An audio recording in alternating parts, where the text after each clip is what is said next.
코로나19에 폭염까지 겹치면서 홀로 사는 어르신들이 그 어느 때보다 힘겨운 여름을 보내고 있습니다. 찜통 더위를 버텨내고 있는 홀몸 어르신들을 돕기 위해 불독의 복지시설들이 팔을 걷어붙이고 나섰습니다. 조계종이 다음 달 8일까지 수도권 사찰의 법회는 비대면으로, 비수도권 사찰은 법회 참석 인원을 수용 인원의 20%로 제한하기로 했습니다. 다만 수도권 사찰의 경우 비대면 법회를 원칙으로 하되 전체 수용 인원의 10%, 최대 20명 미만 참석으로 제한을 뒀습니다. 불교 사회운동과 종단개혁에 앞장섰던 태공당 월주대종사의 49제 가운데 초제가 김제 금산사에서 엄수됐습니다. 조계종 총무원장 원행스님 등 상좌 스님들을 비롯한 사부대중은 대종사의 생전 가르침을 가슴에 새기고 극락광생을 거듭 발언했습니다.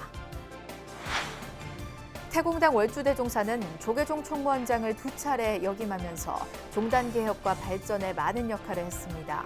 월주대종사가 지난 2019년과 2020년 캄보디아 현지에서 가진 BBS 뉴스와의 인터뷰를 통해 남긴 미래 조계종 총무원장을 향한 당부를 소개합니다. BBS 뉴스가 조계종 군종특별교구의 5대 교구장에 선일 스님이 임명된 것을 계기로 미래 군포교의 방향을 점검하는 기획보도를 준비했습니다. 오늘은 첫 순서로 해자 스님 체제 4대 군종교구가 남긴 성과와 의미를 짚어봤습니다.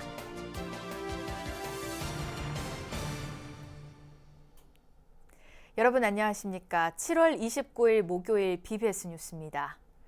한낮에 30도를 웃도는 폭염이 이어지고 있는 요즘, 우리 주변에 홀로 사는 어르신들은 온열 질환 등으로 어느 때보다 힘든 시기를 보내고 있는데요. 코로나 4차 대유행이 찾아오면서 거리 두기 단계가 격상돼 폭염을 피할 곳조차 마땅치 않은 상황입니다. 이런 가운데 불교계 복지시설들이 홀몸 어르신들의 여름나기를 돕기 위해 팔을 걷어붙이고 나섰습니다. 류기환 기자가 현장을 취재했습니다. 83살 홀몸 어르신이 사는 좁은 방 한 칸. 폭염으로 인해 뜨거운 기운이 방 안에 가득합니다. 선풍기에 의존해 열을 식혀보지만 어느새 온몸이 땀으로 흠뻑 젖습니다. 역대급 무더위에다 수도권 거리두기도 4단계로 격상되면서 주변 경로당, 쉼터 대부분이 문을 닫아 쉴 곳마저 마땅치 않은 상황입니다. 마스크하고 난 게 답답해서 숨을 못 쉬겠더라고요. 그래서 잘 안 나와요. 많이 더워요. 뭐 할 수가 없어요, 그냥.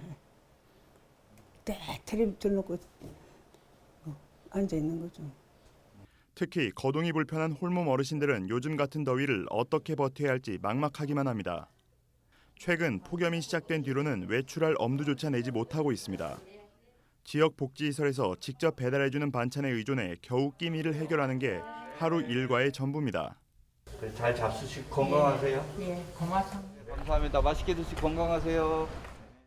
코로나 감염 위험과 폭염 속에 불교계는 지역사회 취약계층의 건강관리와 한 끼 해결에 적극 나서며 부처님 자비 사상을 몸소 실천하고 있습니다. 불교사회복지는 부처님 자리타 정신과 동체 대비 사상을 사회복지 현장에서 이렇게 실천하는 것이라고 생각합니다. 코로나19로 많은 사람들이 경제적이나 육체적으로 이렇게 고통받고 있습니다. 종교의 사회적 역할과 책임이 매우 강조되는 때라고. 이런 가운데 각 지자체들은 폭염에 더욱 취약한 우리 사회 소외계층을 보호하기 위한 대책 마련을 서두르고 있습니다.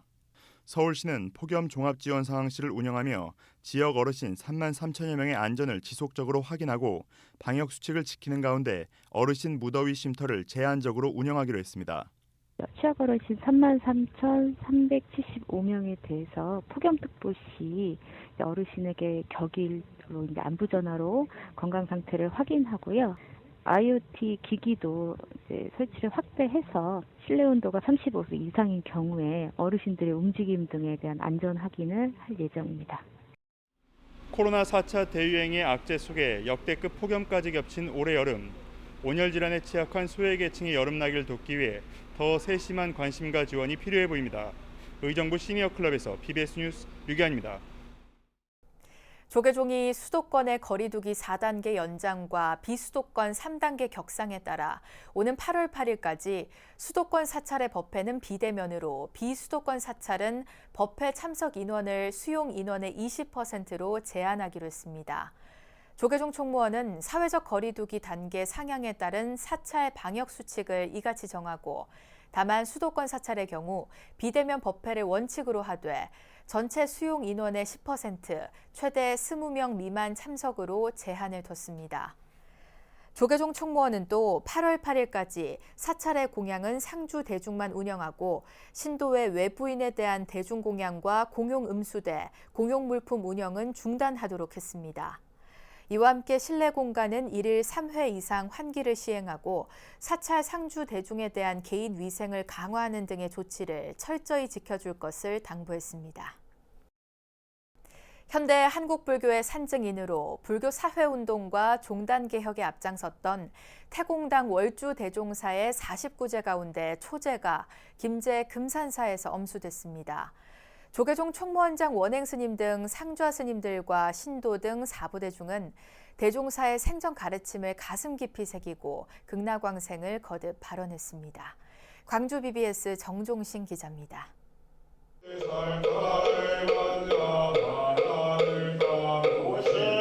태공당 월주 대종사의 초제가 봉행된 금산사 대웅보전. 스님과 불자들이 독경 소리에는 대종사의 극락왕생을 발언하는 간절함이 한가득 묻어납니다.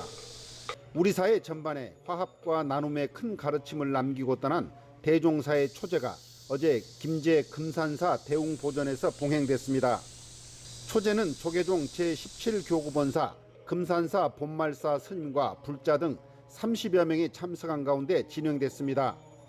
상담불공으로 시작된 초제에서는 맞상자인 금산사 회주 도영스님과 상자인 실상사 회주 도법스님, 조계종 총무원장 원행스님, 금산사 주지 일원스님, 백년사 주지 평상스님, 동국대 이사장 성우스님이 차례로 헌화와 헌양을 하며 대종사의 유지를 받들고 계승 발전시켜 나갈 것을 다짐했습니다.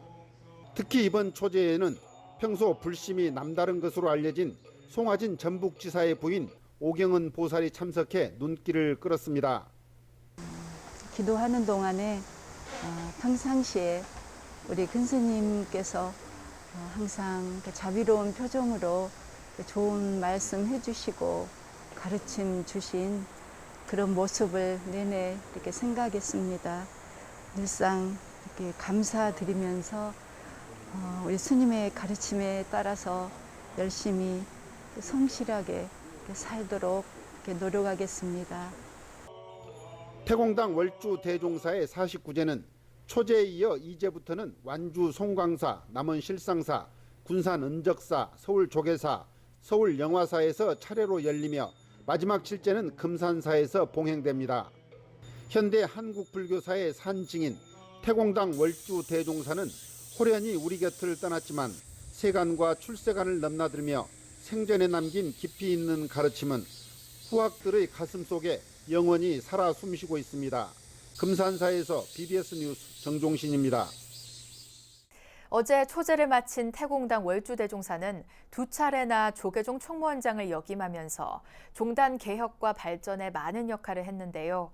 월주 대종사가 지난 2019년과 2020년 캄보디아 현지에서 가진 BBS 뉴스와의 인터뷰를 통해 밝힌 미래 조계종 총무원장을 향한 당부를 소개합니다. 홍진호 기자입니다. 숱한 대사회 활동을 펼치며 우리 사회에 깊은 울림을 남기고 떠난 월주 대종사. 깨달음의 사회로 대변되는 대종사의 생전 행보는 아이러니하게도 1980년 신군부회에 자행된 12.7 법난으로 거슬러 올라갑니다.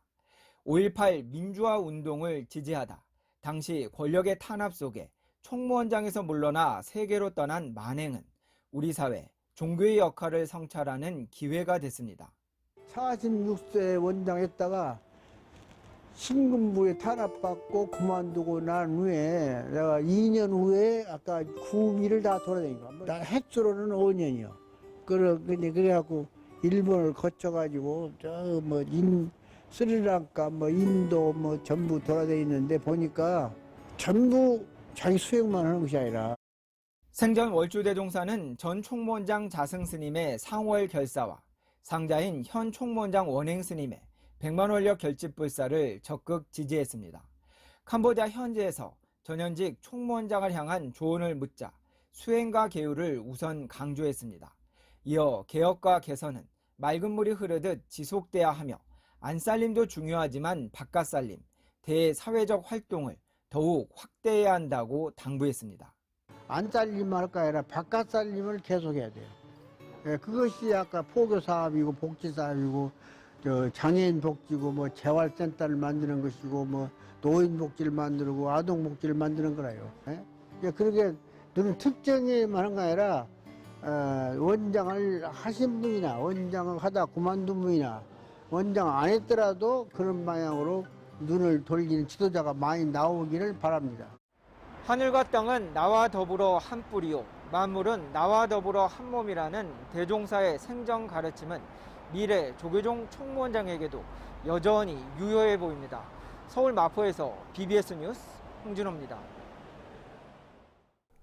불교와 원불교 등 5대 종교 환경단체들의 연대 모임인 종교환경회의가 종교인 대화마당을 갖고 기후위기와 생태계 파괴라는 위기 상황에서 옷의 과도한 소비가 환경오염에 미치는 심각한 영향을 짚어보고 대안을 모색하는 시간을 가졌습니다.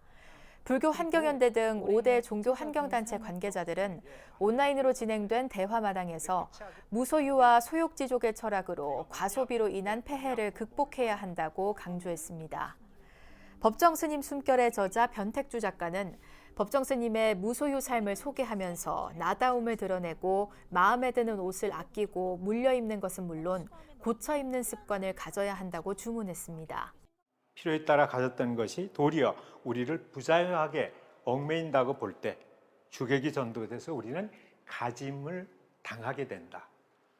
가짐을 당하게 된다. 이게 참 이 세상의 현실을 20대 회사원인 최수환 씨와 책 불편하게 삽시다의 저자 권숙현 작가는 무엇을 갖는다는 것에 얽매이지 말고 소유로부터 자유로워져야 한다며 윤리적인 소비의 중요성도 강조했습니다.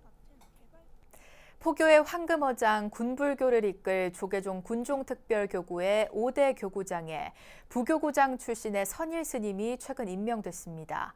BBS 뉴스는 오늘부터 사흘간 군종교구 수장의 교체 시점에 맞춰 미래 군포교의 방향을 점검하는 기획 보도를 준비했습니다. 오늘은 첫 순서로 해자 스님 체제 4대 군종교구가 남긴 성과와 의미를 짚어봤습니다. 정영석 기자가 전합니다. 선묵 해자 스님 체제의 조계종 4대 군종교구의 역점 사업은 단연 계룡대 홍제사 건립불사입니다. 4년의 교구장 임기가 마무리될 때쯤 첫 삽을 뜰 수 있게 됐습니다.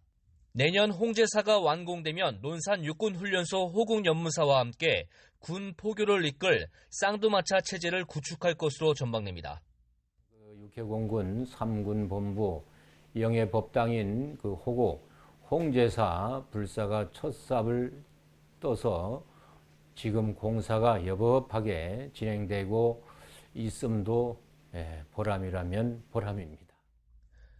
4대 군종교구는 군 장병을 위해 기존 5개에서 음주를 하지 말라는 부분을 제외하고 현실적으로 보완한 계율인 10선계를 마련하는 것도 보람으로 남습니다. 여기에다 군승 파송 50년사를 발간하면서 군 불교의 뿌리와 역사를 한눈에 살펴볼 수 있게 만들었습니다. 무엇보다 해자 스님의 트레이드 마크인 평화의 불을 군 법당에 봉안한 것은 군 포교 역사에 한 획을 그었다는 평가입니다. 평화의 불 봉안은 군부대 내에서의 불교의 위상을 새롭게 하기도 했고요. 또 군 지휘관이 동참하여 우리 법사님들의 위상이 향상되었으며 또 군 장병들도 불교에 대해서 쉽게 다가가는 역할을 했다고 봅니다. 평화의 불 봉안은 불교만의 행사가 아닌 군부대의 행사로 이어져서 타 종교 목사님이나 신부님들도 동참하는 그런 성과로 인해서 종교 간의 화합을 이끌기도 했습니다.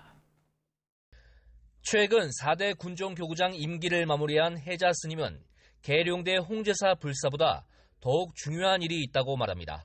바로 한국 불교의 미래는 군 불교에 있다고 보고 장병 포교에 힘을 쏟아부어야 할 때라고 강조한 것입니다. 향후 군 불교는 100년을 내다보고 준비를 해야 할 것입니다.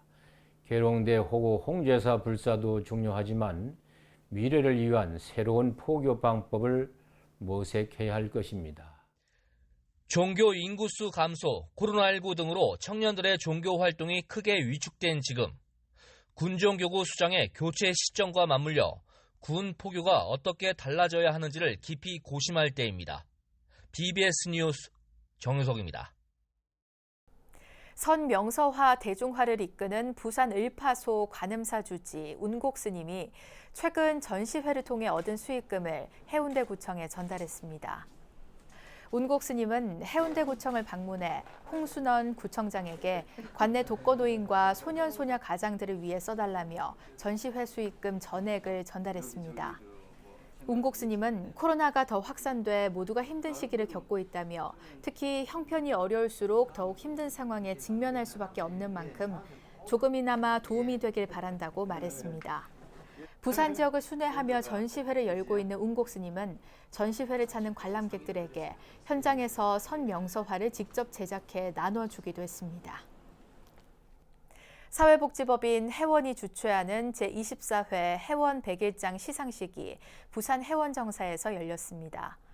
시상식에서 대상에는 운문 부문에 공모한 충북 영동고 김휘령 군이 교육부 장관상을 수상하는 등 모두 27명이 수상의 영예를 안았습니다. 시상식에서 사회복지법인 해원 대표이자 해원정사 주지인 원허 스님은 인사말을 통해 자라나는 청소년들이 좋은 글과 시를 통해 코로나19로 어려움을 겪고 있는 우리 사회에 울림과 감동을 줄 수 있길 기대한다고 말했습니다.